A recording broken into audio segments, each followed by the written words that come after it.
오늘의 말씀 보시겠습니다.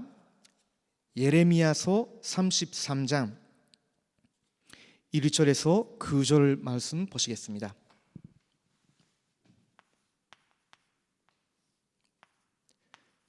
예레미야서 33장 1절에서 9절 말씀입니다.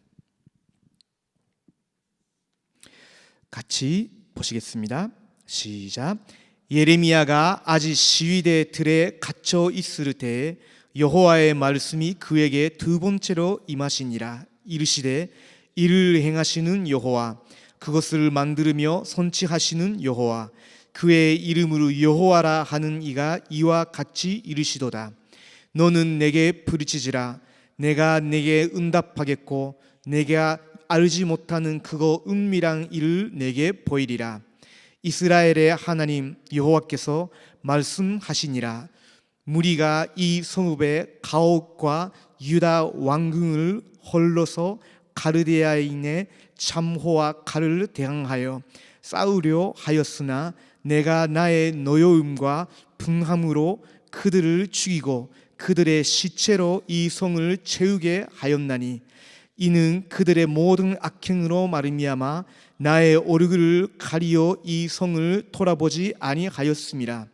그러나 보라, 내가 이 성읍을 치료하며 고쳐 낫게 하고 평안과 진실이 풍성함을 그들에게 나타낼 것이며, 내가 유다의 보로와 이스라엘의 보로를 돌아오게 하여 그들을 처음과 같이 세울 것이며, 내가 그들을 내게 범한 그 모든 죄악에서 정하게 하며 그들이 내게 범하며 행한 모든 죄악을 사할 것이라. 이 성읍이 세계 열방 앞에서 나의 깊은 이름이 될 것이며 찬송과 영광이 될 것이요, 그들은 내가 이 백성에게 베푼 모든 복을 들을 것이요, 내가 이 성읍에 베푼 모든 복과 모든 평안으로 말미암아 두려워하며 떨리라. 아멘. 오늘 우리 천도훈련 교재 이어서 진행하는데요, 제목이 힘의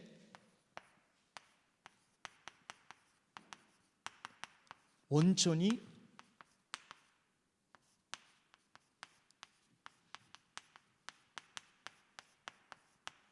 어디에 있는가라는 제목입니다. 하나님께서 우리에게 분명히 힘을 주시는데 우리의 힘의 원천이 어디서 나올까요? 이것을 우리가 놓치면 사실은 지금 저희들은 중요한 사역을 앞두고 있고 이미 진행하고 있는데 지속하지 못하게 될 수도 있습니다. 그러나 이 힘의 원천을 놓치지 아니하는 분들은 계속 그 현장에서 사막과 같은 현장에서 오아시스와 같은 존재가 되고 그런 시스템을 만들며 현장을 살리게 되실 겁니다. 어떤 면에서는 그것은 하나님이 이미 우리에게 주신 약속이시기 때문에 분명히 선지가 됩니다. 왜 그러냐면 하나님이 우리 교회에 주신 비전이 237 살리는 것이기 때문에, 이 시대가 치유하지 못하는 영적 문제와 수많은 병들을 치유할 수 있는 복음의 능력의 비밀이 있는 교회로 우리를 세우셨기 때문에, 미래를 위해서 하나님이 우리에게 많은 후대들을 맡기셨고 또 계속 후대들을 보내실 텐데 그들을 치유하며 이 시대의 사미스로 키우는 교회로 하나님 저희들이 부르셨습니다. 이것이 우리 교회의 비전입니다. 이거를 위해서 지금 교회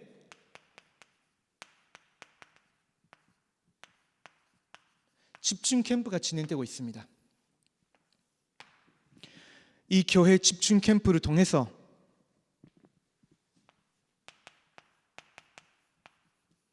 세 가지를 준비하고 있습니다. 시스템, 그 말은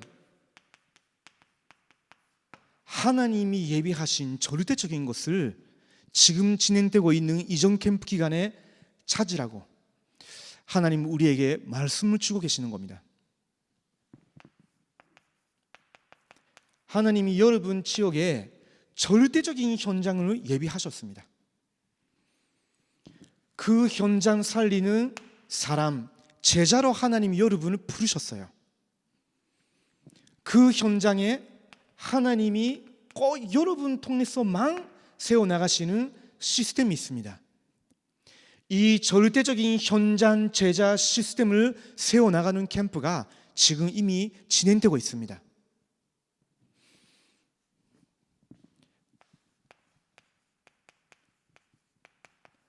지금 하나님이 우리 교회에 집중 캠프 기간을 통해서 특별히 콘텐츠를 준비하라고 우리를 인도하고 계시는데요. 어떤 콘텐츠냐면 시대에 맞는 콘텐츠, 시대에 답을 줄 수 있는 콘텐츠입니다. 가장 먼저 복음 콘텐츠. 이 복음을 전달하고 알게 하는 것뿐만 아니라 복음을 기도로 누릴 수 있게 해야 영적 문제가 치유되기 시작합니다. 그래서 기도 콘텐츠,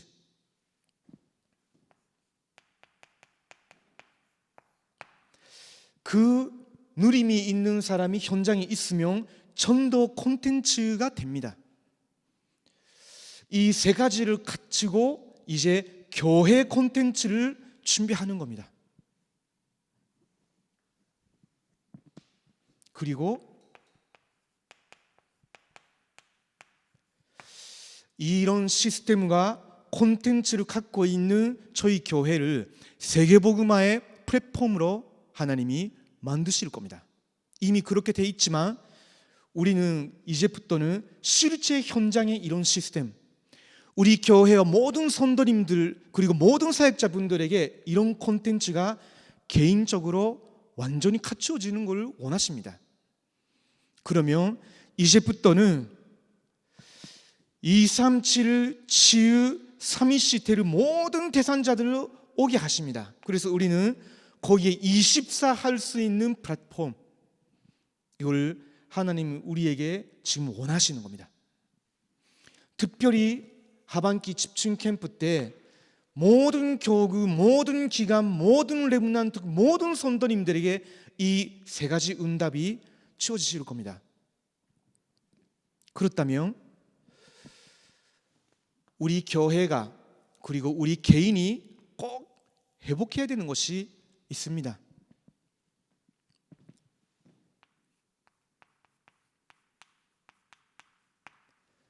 손막의 비밀. 우리가 다른 말로 한다면 보좌의 비밀을 누리는 신앙생활을 우리는 회복해야 됩니다. 손막 안에 무엇이 있었습니까? 첫 번째가 지성소에 언약궤가 있었습니다. 언약을 제대로 붙잡고 있는 사람은 보좌와 소통하기 시작합니다. 거기에는 등잔대와 틈풀이 있었습니다. 빛이 있었단 말이죠. 지금도 이 시대에는 수많은 종교, 수많은 이단, 수많은 뉴에이저들이, 프리메이슨들이, 지성인들이 있어도 정말로 사람의 생명을 살리는 빛이 없습니다. 저희들에게도 그 그리스도의 빛이 임하기 전까지는 흑암, 혼돈, 공허의 인생을 살아오지 않았습니까?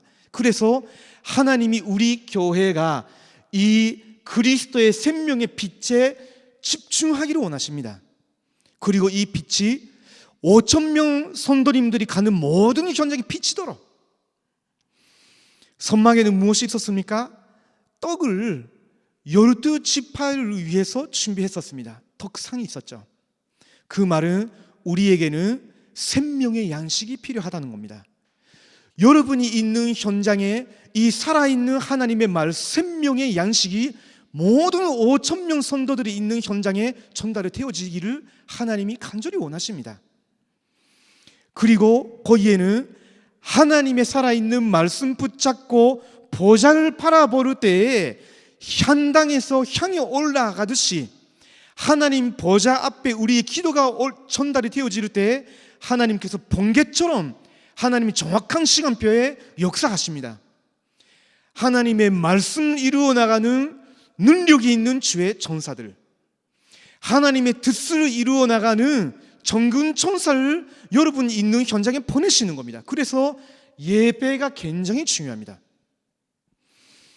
그뿐만 아니라 성소에는 거기에 물두봉이 있었습니다. 거기서 물로 제사장들은 손을 씻었죠. 우리에게도 말씀과 성령의 역사로 우리의 영혼, 우리의 삶을 씻겨야 됩니다. 그런 은혜가 우리에게 매주 매일 있어야 되겠죠. 그러면서 이 모든 축복을 237에서 오는 사람들, 병든 자들, 어린이 아이들까지 와서 그 희망의 틀에서 함께 예배 드리면서 누릴 수 있도록 그 현장에 출애굽기 40장 마지막 절을 보면요, 하나님의 영광이 나타났다고, 성령의 충만한 기름 부음의 역사가 있었던 겁니다. 하나님이 지금 저희들에게 원하시는 삶의 본질입니다. 보좌의 축복을 회복하라.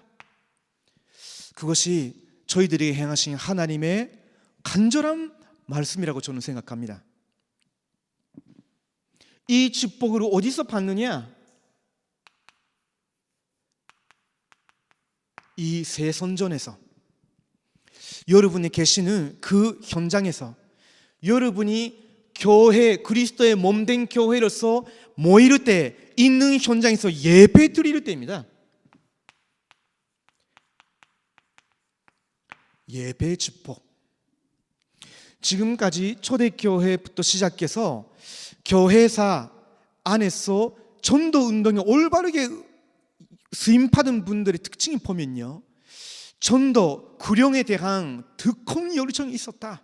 맞습니다. 이 사역을 위해서 전적으로 하나님의 말씀에 의지했다. 기도의 사람이었다. 맞습니다. 근데 그분들의 특징 중에 가장 큰 것 중에 하나가 있습니다. 숨은 특징입니다. 예배를 온전히 사모하고 예배의 축복을 생명처럼 느끼는 사람들이었어요. 그래서 우리 임마누엘 서울교회에 하나님이 이 부분을 간절히 원하시는 것 같습니다. 이 축복을 중심으로 이스라엘 백성들은 장막을 세웠습니다. 동서남북에 세 지파씩 수많은 장막을 세웠는데 그 말은 그 사람들의 삶의 현장입니다.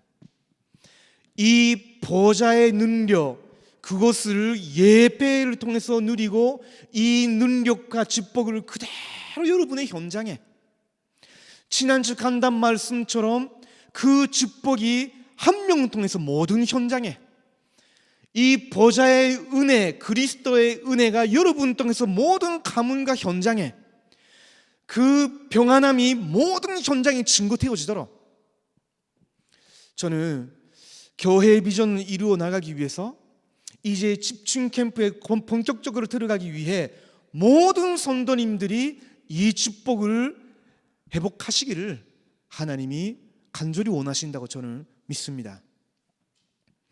이 축복을 가지고 있는 사람이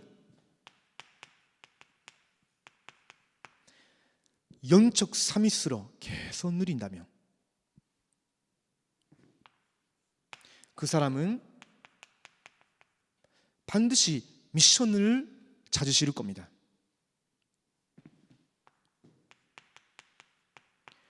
미션 붙잡으신 여러분에게 언약의 여정 속에 있는 나를 계속 확인하게 하실 겁니다. 이 여정을 계속 걸어오신 여러분에게는 인생의 굉장히 중요한 증거들을 허락하셨을 겁니다. 이걸 보람하는 사람들 보람팀이라고 합니다. 이 여정을 걸어오신 분들을 우리는 인턴십 팀이라고 합니다. 영적 삶 속에서 하나님과의 임용계약 속에 쥐어진 미션 붙잡은 분들을 우리는 사미팀이라고 합니다. 이 손맛과 희망과 찬망의 완넷의 축복을 누리는 여러분 통해서 사미팀, 인턴십팀, 포럼팀 세 팀이 구성이 됩니다. 어떤 면에서는 이거는 3팀일 수도 말씀드릴 수 있지만 저와 여러분의 인생 여정 전체입니다. 모든 분들은 이 응답을 누리게 되실 것이고, 이제 모든 기간별로 3팀을 세워지는 이유는 특별한 팀을 세운다는 것보다 모든 성도님들이 한 명도 빠짐없이 이 응답의 여정 속에 들어오면서 누릴 수 있도록 섬기자는 의미입니다. 그러면 우리가 이 축복을 계속 누려야 되는 이유가 이것이야말로 힘의 원천이니까 그렇습니다. 자, 오늘의 교재를 보시면요, 서론에 이렇게 기록되어 있습니다. 큰 병원에는 자기 발전 시설이 있다. 정원이 끊어지면 모든 기계 시설물들이 중단이 되며 큰 문제가 발생한다. 그러므로 선도에게는 능력이 필요하다. 전도자에게는 더 많은 능력이 필요하다. 이 힘의 원천이 어디서 오는가? 첫 번째입니다. 하나님께 가까이 나아가는 것이 힘의 원천입니다.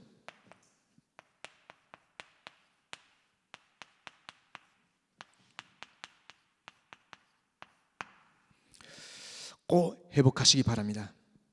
에레미야서 33장 2절을 보시면 이를 행하시는 여호와, 그것을 만들며 선지하시는 여호와, 그의 이름으로 여호와라 하는 이가 이와 같이 이르시도다 라고 하셨어요. 이분에게 우리가 가까이 간다면 능력을 받을 수밖에 없죠. 그래서 성경에서 보시면 가장 대표적인 기도의 사람이 있다면 바울입니다.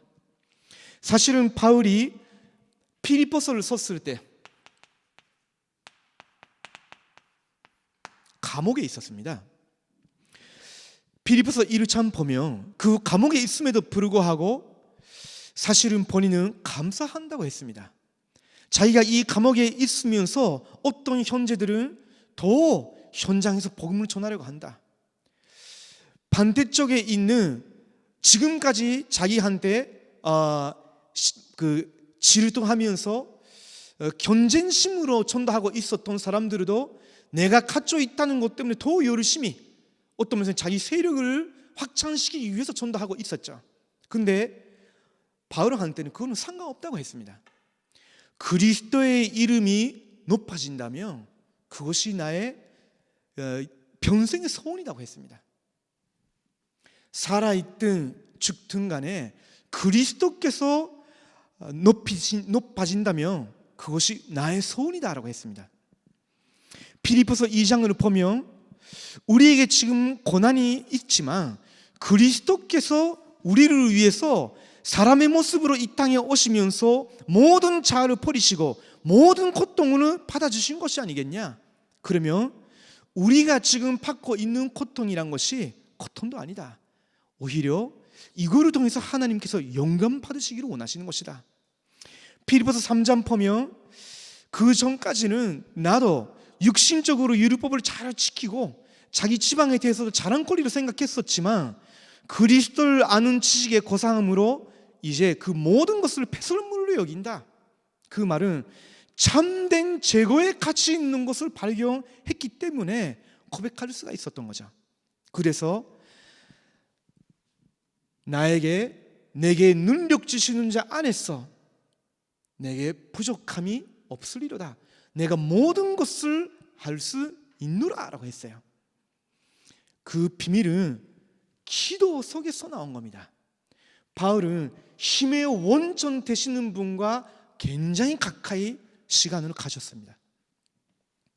바울에게는 감옥이냐 전도 현장이냐 상관없는 거죠. 다윗을 보십시오. 사무엘하 22장 23절을 보면 하나님은 나의 견고한 요새시며 나를 온전한 곳으로 인도하시며, 다윗이 위대한 지도자가 될 수 있었던 것은 하나님과 함께 했던 시간이 풍성했기 때문입니다 라고 있습니다.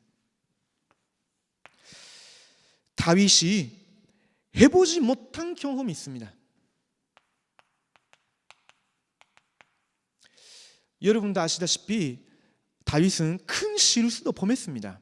그러나 다윗은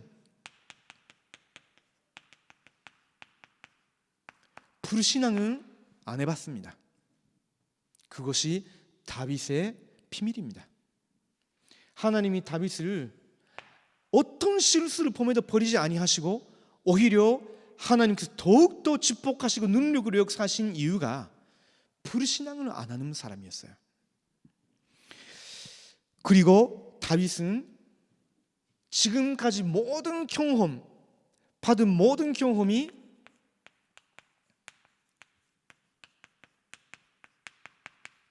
하나님을 알아가기 위한, 하나님이 어떤 분이신지를 알기 위한 경험이었어요. 그렇다고 할 때 우리에게도 마찬가지죠. 우리에게 어려움이 있을 수 있고요, 문제가 올 수도 있고 위기가 올 수 있습니다. 그때 힘의 원천 되시는 하나님께 가까이 간다면 우리는 하나님을 더욱더 잘 알게 됩니다. 하나님 알려주십니다. 여러분 속에 분명히 성령 하나님 함께 하시기 때문에.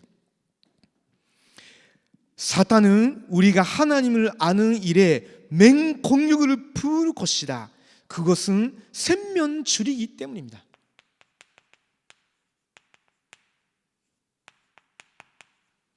샘면줄이만 끊어진다면 얼마든지 무너뜨릴 수 있다 생각하는 거죠.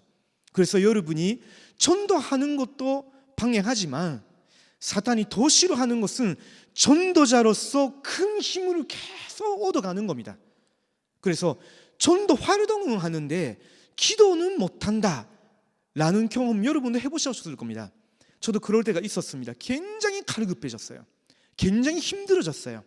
사역이 많아질수록 제 영혼은 가난했으니까요, 굉장히 힘들었습니다. 심지어는 영적 문제 때문에 시달리고 전신적으로도 시달릴 정도로 그랬습니다. 그런데 하나님이 그때 전도의 역사를 맛보게 하셨다는 것보다 하나님을 맛보게 해주셨습니다.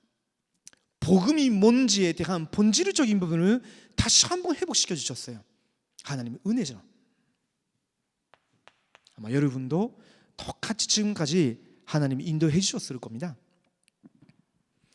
에레미야서 33장 2절을 보시면 여기에 하나님의 속성 세 가지가 있습니다.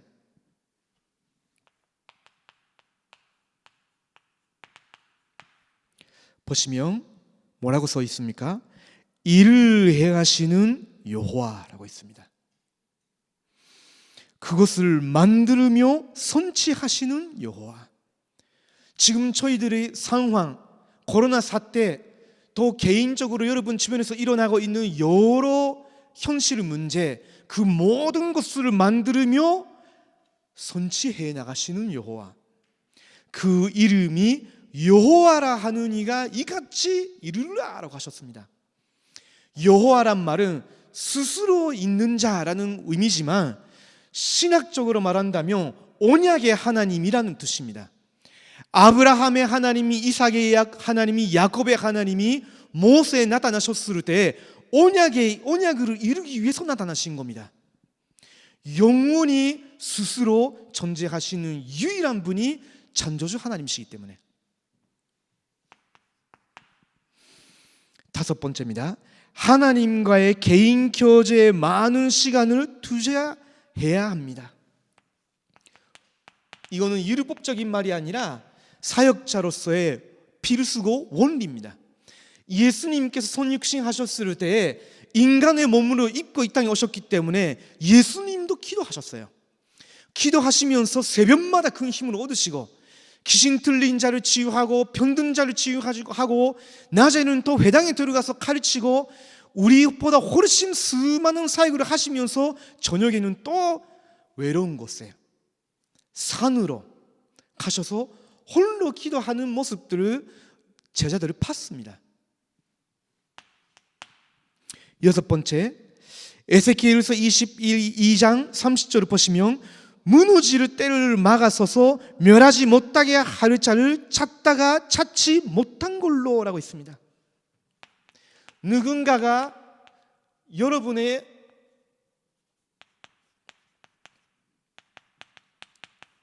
현장에서 무너져 있는 부분, 무너지고 있을 때에 그거를 두고 안에 들어가면서 기도할 수 있는 분이 계신다면 하나님 회복시키실 겁니다. 우리가 그리스도의 몸된 교회이기 때문에 무너져 있는 거, 찢어 있는 거, 거기에 실제로 들어가면서 하나님께 기도하는 그런 사람이 필요합니다. 일곱 번째, 우선순위를 바르게 하면 분수한 능력, 지혜, 하나님의 역사를 보게 됩니다. 우리의 우선순위는 활동적인 전도보다는 조용한 시간, 깊은 시간, 힘의 원천이 되시는 하나님께 가까이 가는 시간입니다. 여덟 번째, 16명의 군대가 지키는 중에 옥에 갇힌 베드로를 위해 초대교회는 무엇을 하였는가? 그들은 마가다라방에 모여서 합심으로 일심으로 기도하고 있었습니다. 그때 주의 사자를 보내시면서 베드로를 하나님께서 구출하셨습니다. 에레미야가 2장 19절을 보시면 내 마음을 주의 얼굴 앞에 물 쏟듯이 할지어다 라고 있습니다. 그 당시가 굉장히 어려운 시대였는데 하나님께서 너의 얼굴을 물 부듯이 하나님을 바라보라고 하셨습니다. 로마서 1장 9절을 보시면 바울이 내 심령으로 섬기는 하나님이 나의 증인이 되시거니와 항상 내 기도에 쉬지 않고 너희를 말하며 라고 했습니다. 그래서 역사가 일어날 수밖에 없는 거죠. 리 목사님이 저희 교역자들에게 교역자는 교회를 두고 24 기도하는 것이 당연한 거다라고 하시는데 들을 때마다 마음이 조금 무거워집니다. 왜냐하면 했다가 안 했다가 저도 하거든요. 그래도 이것이 저 자신도 간절한 소원입니다. 하나님, 임마누엘 서울교회를 두고 내가 맡은 그 파트를 두고 그분들의 명단 가지고 24 할 수 있는 교역자가 되게 하여 주시옵소서. 11번째입니다. 고로새서 1장 9절에서 10절을 보시면 이로써 우리도 듣던 날부터 너희를 위하여 기도하기를 그치지 아니하고 기도를 중단한 적이 없다 그 말입니다. 고로새 1장 9절에서 10절의 말씀입니다.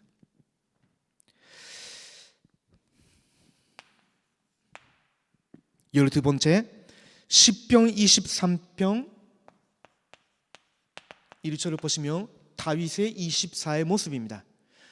여호와께서 나의 목자시니 내가 부족함이 없으리로다. 왜냐하면 힘의 원천 되시는 주님이 항상 나와 함께 하신다. 이걸 알고 있었던 뿐만 아니라 계속 누렸습니다. 에레미야 33장 3절을 보십니다. 너는 내게 부르짖으라. 내가 내게 응답하겠고 내가 알지 못하는 크고 은밀한 일을 내게 보이리라. 하나님이 우리에게 보여주기를 원하시는 것이 있습니다.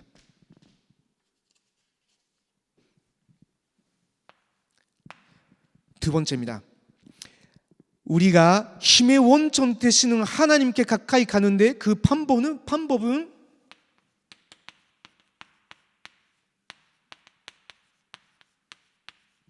말씀 앞으로 나아가는 것입니다. 그때 하나님이 우리에게 힘을 주십니다.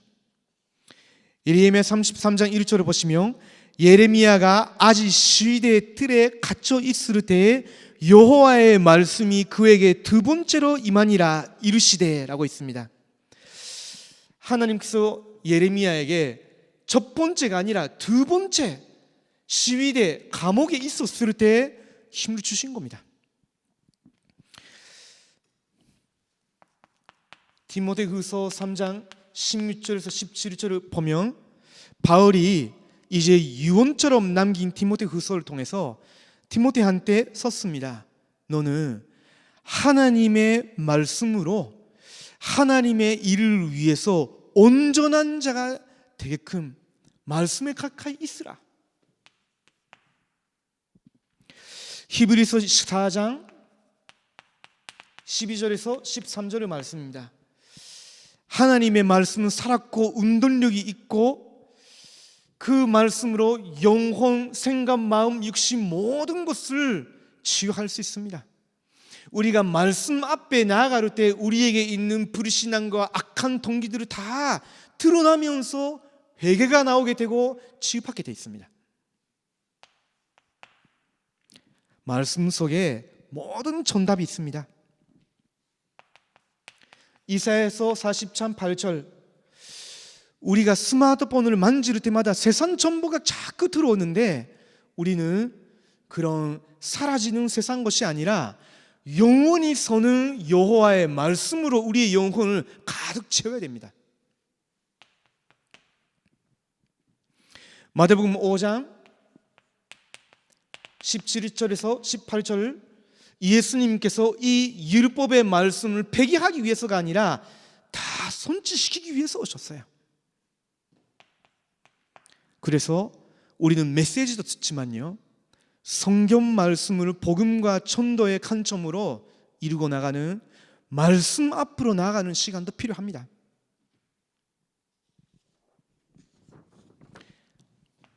시편 119편 97절을 보시면 내가 주의 법을 어찌 그리 사랑하는지요 내가 그것을 정리를 묵상하나이다. 말씀을 그 정도로 사랑하는 사람은 반드시 영적 문제에 치유받게 됩니다. 더 깊은 단계로 들어간다면 사미스로 올라가는 사역자로 바뀌어버립니다.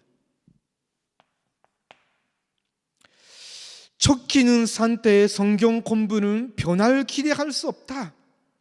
고넬료, 넷이, 다윗에 대한 내용이 나와 있는데요 우리가 정말로 하나님의 말씀에 깊은 곳에 들어갈 때 하나님이 우리에게 풍성한 은혜를 주시고 힘을 제공하십니다. 묵상하는 일에 투자하며 기도하면 어떤 일이 납니까? 그것도 여러분이 혹시나 간단 말씀 붙잡고 계속 생활 속에서 묵상한다면 현장 천복의 지역이 되실 겁니다. 여호수아처럼.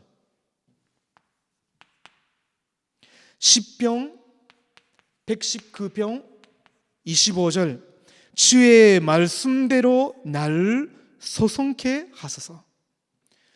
저와 여러분의 영적 상태가 얼마나 한다 할지라도 정말로 하나님의 말씀 사모하고 말씀 앞에 나아갈 때에 우리의 영혼을 소생케 하십니다. 시편 119편 35절 계명의 접경으로 행케 하소서 내가 이를 출고함이니라. 시편 119편 47절 주의 계명을 스스로 출고하며 우리에게 말씀을 출고하는 하나님 앞에서 말씀으로 굉장히 기쁘고 즐거움을 누리는 이런 시간이 필요합니다. 사역자분들에게는 많은 어려움이 있을 수도 있습니다. 이렇게 교회를 사랑하고 전도 운동을 간절히 원하고 기도하는 사람을 사탄이 가만히 두겠습니까? 지난주에 교재 내용이 나온 것처럼 사탄이 맹공격을 가하면서 포기하게끔 만들어요. 그리고 개인 문제만 아니라 사역자는 현장에서 만나는 사람들의 많은 어려움 보게 되고 어떻게 이 사람들을 도울 수 있을까? 이런 현실의 문제를 어떻게 내가 사역자로 섬겨야 될까? 이런 고민도 수없이 하셨을 겁니다.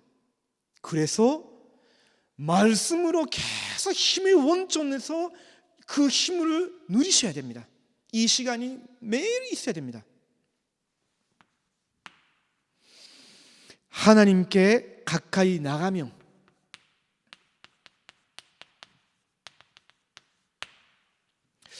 어떻게 하나님 말씀을 우리에게 주실까요? 예레미야 33장 3절, 우리가 생각지도 못한 크고 비밀한 일을 깨닫게 하십니다. 크고 비밀한 일, 하나님의 숨은 계획을 보여주십니다. 그것도 말씀 통해서, 현장에 가면 선치를 통해서. 예레미야 33장 6절입니다. 그러나 보라, 내가 이 성읍을 치료하며 고쳐 낫게 하고 평안과 진실이 풍성함을 그들에게 나타낼 것이며. 치유의 능력을 우리에게 주십니다. 하나님 통해서 영적인 힘을 얻은 사람은 현장에서 영적으로 갈급하고 영적 문제 때문에 시달리는 사람을 치유할 수 있는 능력이 전달을 되게 합니다. 33장 8절, 내가 그들을 내게 범한 그 모든 죄악에서 정하게 하며 그들이 내게 범하며 행한 모든 죄악을 상할 것이라. 사죄의 은혜를 우리에게 주십니다. 예레미야 33장 7절을 먼저 읽어야 되었는데요, 하나님의 소읍을 회복하시고 8절에서는 사죄의 은혜를 주신다고 하셨습니다. 예레미야 33장 9절입니다. 드디어 이 성읍이 세계의 여러 방 앞에서 나의 기쁜 이름이 될 것이며 찬송과 영광이 될 것이요, 그들은 내가 이 백성에게 베푼 모든 복을 들을 것이요, 내가 이 성읍에 베푼 모든 복과 모든 평안으로 말미암아 두려워하며 돌리라. 하나님이 그렇게 무너진 예루살렘을 회복시키고 이스라엘 백성을 회복시키고 증인으로 서게 하겠다고 하셨습니다. 우리에게 있었던 모든 것이 전도자로서의 증거로 박혀버립니다. 여러분이 증인으로서 지금까지의 과거 오늘 미래 모든 것이 복음 콘텐츠, 기도 콘텐츠, 전도 콘텐츠로 하나님이 나를 작품으로 만드신 거구나, 이렇게 하나님의 은혜를 깨닫는 시간이 이미 와 있을 거고 여러분에게 그 시간표가 정확히 예비되어 있습니다. 그래서 마지막으로 적용입니다. 다윗이 성공했을 때 이걸 놓치지 아니했습니다. 다윗이 왕궁에서 굉장한 권세를 누리고 편안하게 있었을 때 이거를 잠시 놓쳤어요. 그때 큰 실수를 범했습니다. 어떤 유명한 목회자라도, 굉장히 경건한 모습으로 보이는 그런 목회자라도 이 힘의 원천 되시는 하나님과 가까이 있는 시간을 놓치면 어느 날 육신 생각에 잡히거나 영적 문제에 잡히게 됩니다. 여러분 통해서 하나님이 이천치 교회를 세우기를 원하시는데 하나님이 우리에게 이걸 누리고 지켜나가라고 이번 주에 우리에게 말씀을 주시는 것 같습니다. 요셉의 성공의 이유가 바로 이걸 노예였을 때, 감옥에서 바로왕 앞에 섰을 때, 형들을 다시 만났을 때 모든 시간 속에서 이거를 누린 겁니다. 그렇기 때문에 가는 현장마다 선막과 희막과 장막의 보좌의 능력이 임하면서 한 명을 통해서 하나님의 나라가 임하였습니다. 그렇다면